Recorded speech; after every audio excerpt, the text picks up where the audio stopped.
चंदनपुर गांव में लक्ष्मी देवी नाम की एक औरत अपने बेटे विशाल के साथ रहती थी। लक्ष्मी देवी को बड़ा ही शौक था कि वह भी अपने बेटे के लिए एक शहर की बहू लेकर आए, क्योंकि उसके गांव में उसकी ही पड़ोसन अपने बेटे के लिए शहर की बहू लेकर आई थी। वह दिखने में काफी सुंदर थी और अपनी सास का बहुत ध्यान भी रखती थी। इस वजह से सभी गाँव वाले उसकी बहू की बहुत तारीफ किया करते थे। इस वजह से लक्ष्मी देवी भी सोचने लगी कि वह भी अपने बेटे के लिए शहर की बहू लेकर आएगी। बेटा, मैंने तेरे लिए एक लड़की देखी है, शहर की लड़की है, काफी पढ़ी लिखी और वह बहुत सुंदर भी है। मुझे पता है तुम्हें भी वह बहुत अच्छी लगेगी, इसलिए तुम लड़की को देखकर हाँ कर दो। मम्मी ने आपसे कितनी बार कहा है कि मुझे शहर की लड़की से शादी नहीं करनी, मुझे तो गाँव की लड़की से ही शादी करनी है। माँ, शहर की लड़कियाँ बहुत ही अजीब होती हैं। अरे मेरे बेटे, तुझे अभी कुछ भी नहीं पता है, वह तो बहुत ही अच्छी है, तू उसका फोटो देख, तुझे पसंद आ जाएगी। लक्ष्मी देवी के सिर पर तो शहर की बहू लाने का भूत सवार था, इसलिए उसने अपने बेटे की कोई भी बात नहीं सुनी। अब विशाल की शादी इशिका से हो गई थी। शादी के पहले दिन लक्ष्मी देवी ने अपनी बहू से बहुत सी उम्मीदें लगाई हुई थी। वह सुबह उठकर घर की पहली रसोई बनाएगी, पर बेचारी लक्ष्मी देवी इंतजार करते करते दोपहर हो जाती है। अरे बहू को तो बहुत देर हो गई है, अभी तक बहू ने कुछ बनाया नहीं, जरा जाकर देखती है रसोई में क्या कर रही है। वह रसोई में जाकर देखती है तो इशिका वहाँ नहीं थी। वह इशिका के कमरे में जाती है तो देखती है बहू तो घोड़े बेचकर सो रही है। लक्ष्मी देवी को यह देखकर बहुत गुस्सा आ जाता है। बहू, यह सब क्या है? तुम अभी तक आराम से सो रही हो? आज तुम्हारी घर की पहली रसोई की रस्म थी, क्या तुम्हारी माँ ने तुम्हें कुछ नहीं सिखाया? मम्मी जी, जस्ट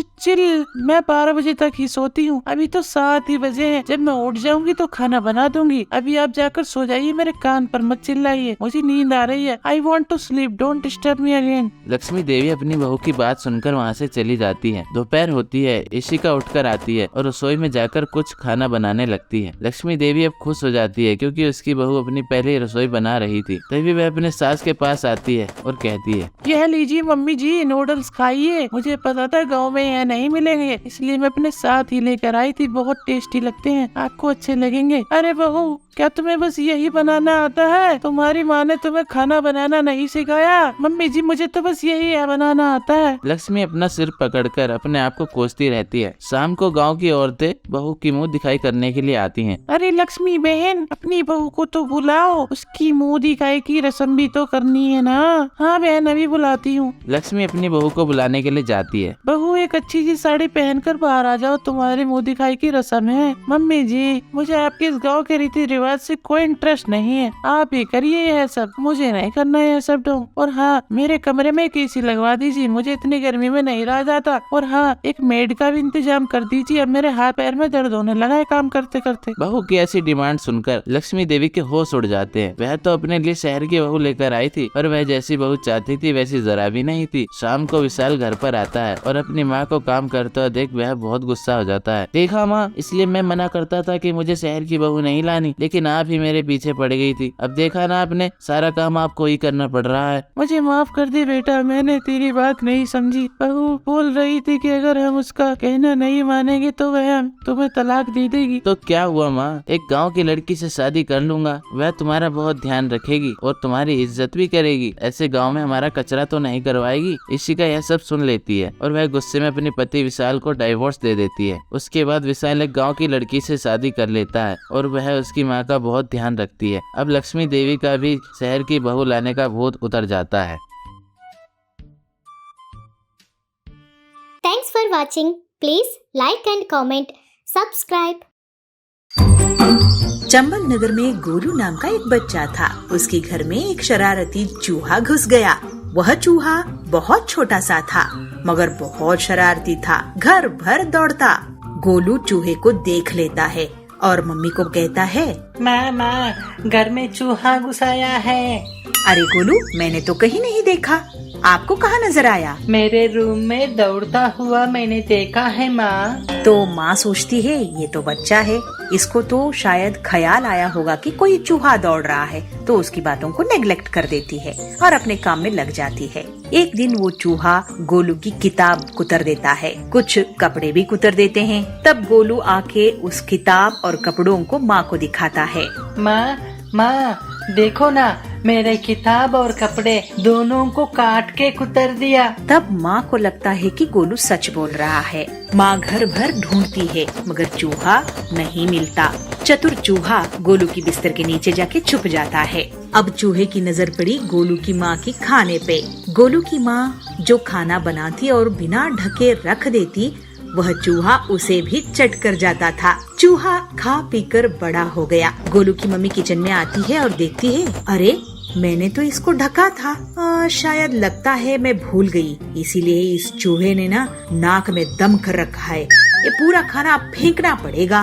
तभी वहाँ पे गोलू पहुँचता है और कहता है, चूहा जब छोटा था तभी मैंने कहा था, लेकिन आप मेरी बात नहीं माने। सच है गोलू, मगर मैं भी तो ट्राई कर रही हूँ इस चूहे को बाहर निकालने की, हाथ में आता ही नहीं, पता नहीं घर कहाँ बनाया है। इनकी बातों को चुपचाप सुनते हुए चूहा हंसता है और अपना घर, जो कि गोलू की बिस्तर के नीचे है, वहाँ पे जाके फिर से छुप जाता है। एक दिन गोलू की मम्मी ने एक बोतल में शरबत बनाकर रखा। शरारती चूहे की नजर बोतल पर पड़ गई। चूहा कई तरकीबें लगाकर थक गया मगर बोतल खोल नहीं पाया। मगर चूहे ने भी ठान लिया था कि शरबत पीना है। चूहा बोतल पर किसी भी तरह से ढक्कन को खोलने में सफल हो जाता है। अब उसमें मुंह घुसाने के लिए कोशिश करता है। बोतल का मुंह छोटा था, मुंह नहीं घुस पा रहा था। फिर चूहे को एक आइडिया आया।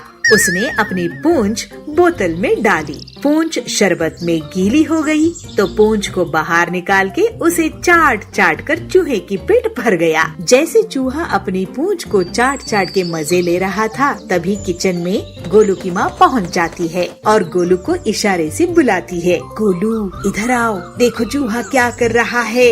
अरे माँ, ये चूहा तो बहुत होशियार निकला। मुझे भी यही आश्चर्य हो रहा है, इतनी तंग मुंह वाली बोतल से इसने जूस कैसे पिया। माँ, इस चूहे को ना हम अपने ही घर में रहने देते हैं। मैं भी यही सोच रही हूँ, क्योंकि मेहनत करने से कोई कार्य असंभव नहीं होता।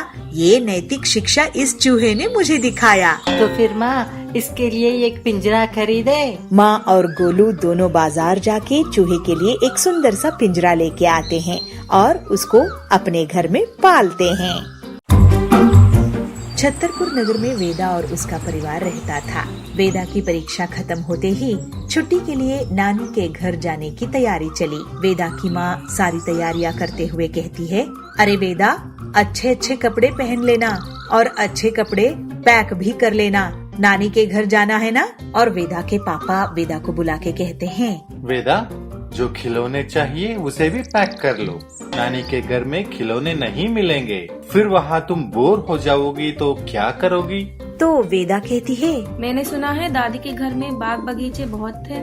यह सुन के हंसते हुए पापा कहते हैं, बाग बगीचे तो है, मगर आपको आदत कहाँ है। ऐसे ही सारी तैयारियां करके नानी के घर के लिए निकल पड़ते हैं। वेदा नानी के घर पहुंचते ही नानी को गले लगाते हुए कहती है, नानी, पापा कहते हैं मैं यहाँ बोर हो जाऊंगी। तब नानी हंसते हुए बोलती है, अरे बेटा, आम की बगीचे में एक चक्कर लगा के आ जाओ, पूरा दिन गुजर जाएगा। नानी की बातों को आजमाने के लिए वेदा नाश्ता वाश्ता करके आम के बगीचे के लिए निकल पड़ती है। आम की बगीचे के रास्ते में जाते जाते वेदा को दोस्त भी मिल जाते हैं। वहाँ वेदा ढेर सारे आम खाती है और दोस्तों को भी खिलाती है। सारे मिलके खूब मजे लूटते हैं और खेलते भी हैं। मगर बगीचे का माली आके वेदा और दोस्तों को वहाँ से भगा देता है।